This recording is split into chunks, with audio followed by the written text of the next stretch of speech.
मालिक की प्यारी सात संगत जी, राधा स्वामी। मालिक के प्यारो, आज फिर हम पलटू साहब की वाणी देंगे। भक्ति और प्रेम। आप हमें समझाते हैं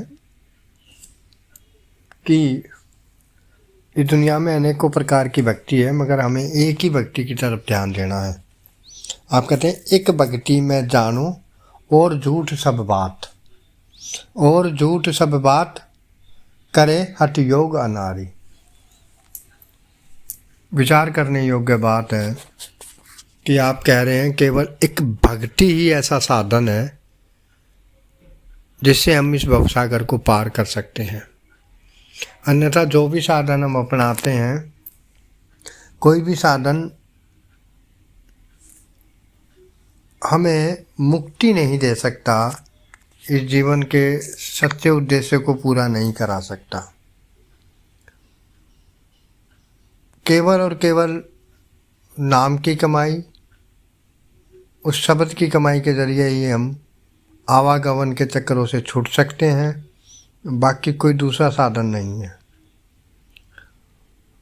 हम देखते हैं कि लोग अलग अलग तरीके की भक्ति कर रहे हैं, लेकिन संत हमें जो उनसी भक्ति समझा रहे हैं, जो अंतर्मुख साधन हमें समझा रहे हैं, उसे छोड़कर हम कोई भी साधन अपनाएंगे, हम उस सच को कभी नहीं महसूस कर सकते, उस सच्चाई के साथ कभी नहीं जुड़ सकते।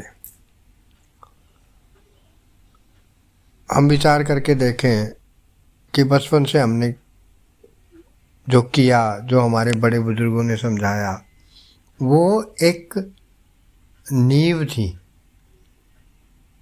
उस सच्ची भक्ति को सही तरीके से निभाने के लिए, सही तरीके से समझने के लिए।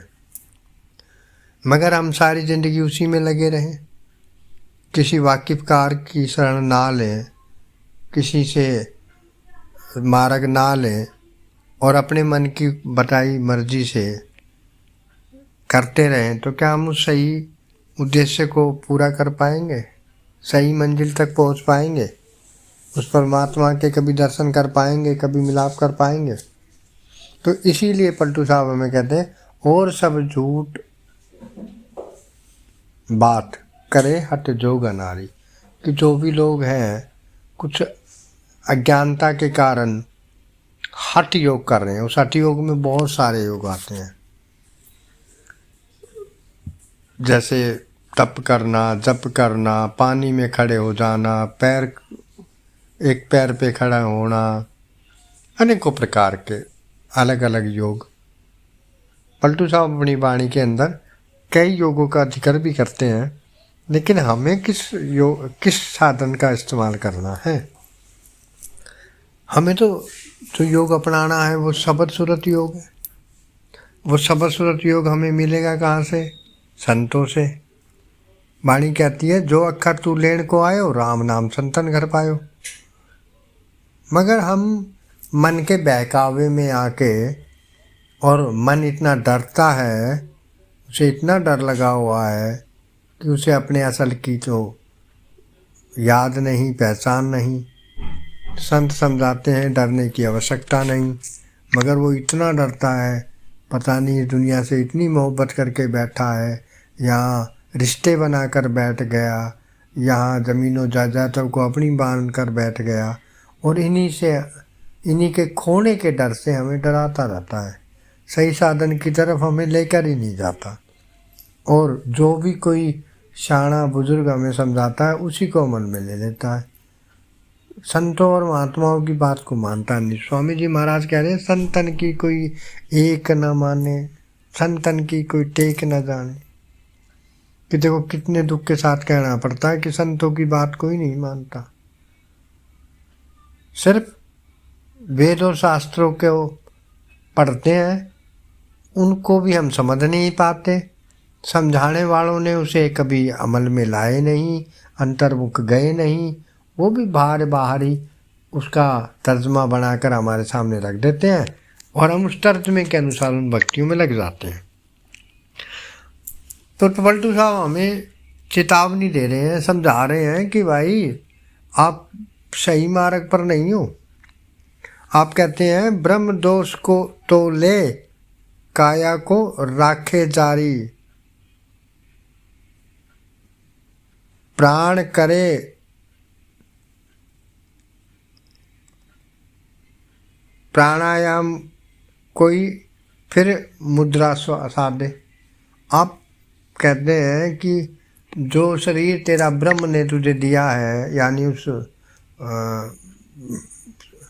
वेदों के अनुसार कहते हैं ब्रह्मा जी ने जो बनाया है, हम उसको पंचअग्नि के बीच में रखें या पानी में जाके खड़े हो जाएं या बर्फ़ में जाके बैठ जाएं, उसे परेशानी दें, दुख दें, सही साधन ना अपना के और हठ योग करें, तो ये भी ब्रह्म दोष के समान है।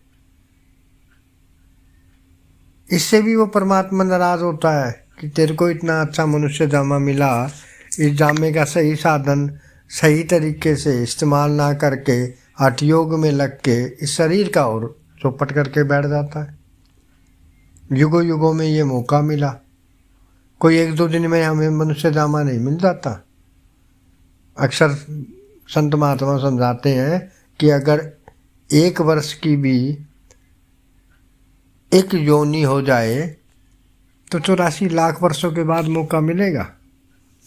ये चारों युग कई बार पलट जाएंगे, तब जाके एक बार इंसानी जामे का मौका मिलता है, और उस मौके को हम हठ युग में गवा देते हैं।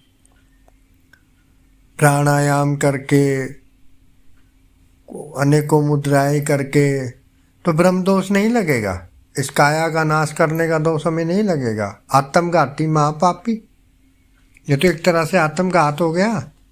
उस परमात्मा का सही साधन अपनाया नहीं, हठ योगों में लग गए, जगह जगह जाके अलग अलग तरीके से भक्ति करने लगे। अरे भाई, भक्ति तो वो मंजूर होगी ना जो उस मालिक को मंजूर है, जो वो परमात्मा चाहता है। और परमात्मा कौन सी भक्ति चाहता है? गोस्वामी जी महाराज भी कह रहे कि भाई कल युग केवल नाम धारा, सिमर सिमर नर उतर ही पारा। कि जिस युग में आज हम बैठे हैं ये कल युग है। इस युग में आपकी एक ही भक्ति आपके काम आएगी, नाम की कमाई, शब्द की कमाई। गुरु ग्रंथ साहब भी कहते हैं कि कल युग में कीर्तन प्रधाना, गुरुमुख जप्पे लाए ध्याना। कि इस कल युग के अंदर केवल उस नाम की कमाई करनी है भाई।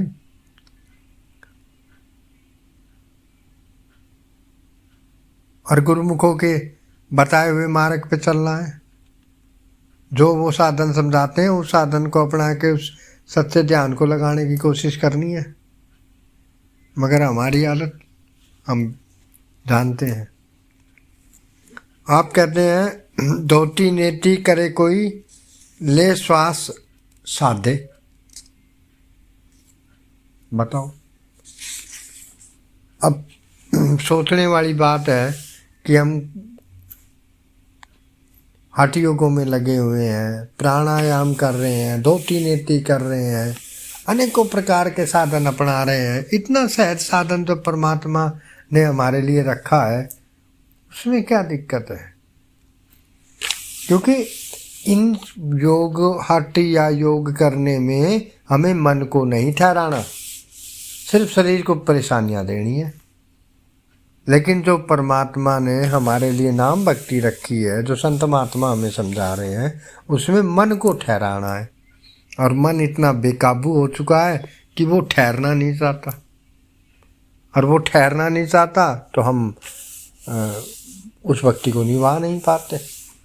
जबकि सबसे सहज है, ना हमने कोई हट करना है, ना हमने तप करना है, ना यज्ञ करना है।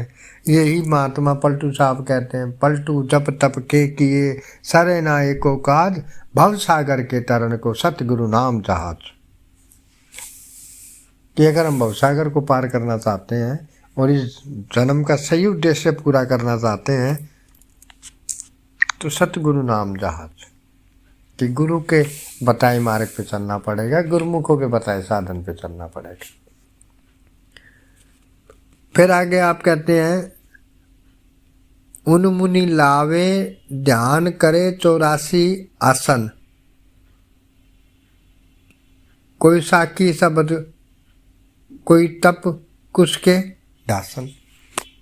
अब बताओ, फिर आगे कह रहे हैं कि उपमुनि लावे ध्यान,